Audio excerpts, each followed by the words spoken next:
welcome to the 16th episode of Comic Book Talk. On this episode, I'm going to be talking about a favorite Transformers miniseries of mine, Megatron Origins. Let's get into it. The Transformers Megatron Origin is the full title, is a 4-issue miniseries published by IDW Publishing that released on June 20th, 2007. This miniseries was written by Eric Holmes and drawn by Alex Milne. So, what is this series about? Senator Decimus gets sent out to announce the automation of an energon mining outpost, which I'm sure is definitely what the workers there want.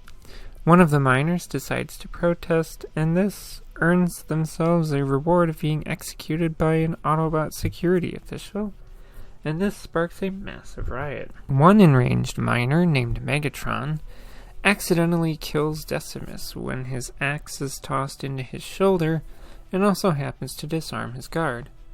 But the riot doesn't last as the Autobot guards subdue and arrest everyone. While on the prisoner transport vessel, Rumble and Frenzy convince Megatron to be the leader of a revolt, and he does, and they take over the ship. After they blast the Senator's ship to pieces, they head towards the criminal hub known as Kaon, so they can hide and figure out what their next move is. Sentinel Prime becomes aware of what has transpired, but isn't interested in taking care of it, so he appoints Prowl to handle the problem instead. Megatron dives into underground gladiatorial combat games, but hesitates to kill his first opponent, but ultimately does so after being ordered to by the ringmaster and audience. These games gain the attention of the very corrupt Senator Ratbat, who, upon predicting a profitable situation, sends his assistant to meet Megatron. What they don't know is that the games are also being watched by Prowl and his team. Sentinel Prime arrives and says that there have already been several plans made to catch the delinquents.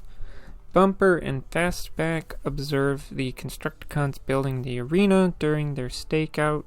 Soundwave arrives and approaches Megatron with an offer of tech and weapons at the behest of Ratbat. Unfortunately, both Bumper and Fastback get killed witnessing this transaction.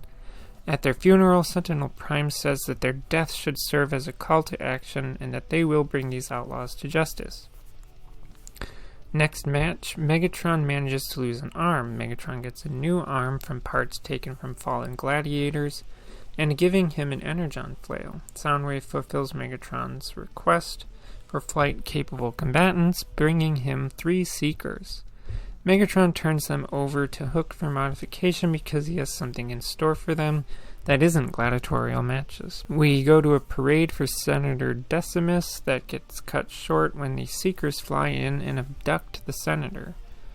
Ratbat sees footage of more daring and destructive attacks and says that things are getting out of control.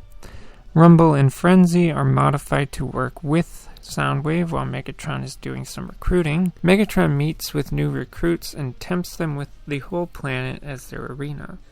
They are unfortunately interrupted by Sentinel Prime's forces before they can kill Decimus, and they're all captured and arrested. Soundwave is freed under Senate directive, while Starscream offers to turn Senate's evidence, requesting to be taken to the Senate. Once there, Starscream unveils hidden weapons while Soundwave deploys his minions with the goal of destroying the Council. Starscream frees the inmates, and Megatron adds them to his new army. Soundwave provides everyone with weapons, and Starscream gives Megatron a new arm-mounted cannon. Ratbat tells Soundwave that he didn't just supply arms to Megatron's cause, but that he arranged for Megatron to be removed from the mining operation he was originally working on.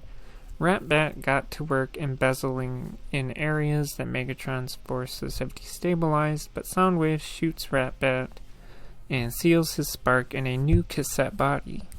Sentinel Prime's forces attempt to retake Kaon, even using the Apex armor against Megatron. Megatron gets hit by an explosion, but still functions, and smashes Prime, possibly killing him. Megatron takes his throne and discusses his victory with Soundwave. With Kaon taken, Megatron sets his sights on the rest of Cybertron. And yeah, that's the condensed version of what happens. The Transformers Megatron Origin was, if I'm remembering correctly, one of the first Transformers comic book miniseries that I read. I remember getting it at a time, it was around tax time for me, and I got my tax return and went to a local kind of used book and comic book store, and I spent like way too much money on just Transformers comics, getting as many completed series as I could. What I like about this miniseries is that it's a really detailed story about one single character. Its entire focus is on Megatron and how Megatron goes from a lowly Energon miner to the leader of the Decepticons, and it tells the story differently enough from how that story is usually told that it works really well, in my opinion.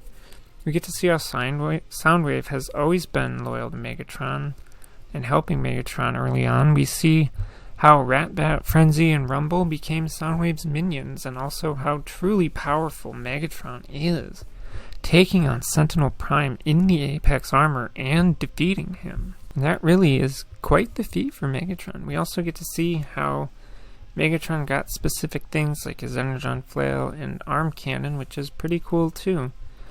Again, I like how this story is just a little bit different, especially from how the Aligned Continuities version of Megatron becoming the leader of the Decepticons goes. I have absolutely no complaints about this story either, and I highly recommend reading this one. The only complaint that I do have is that Hasbro should have given Miner, Megatron, and Senator Ratbat their own unique molds and legacy evolution, but they didn't because they're lazy.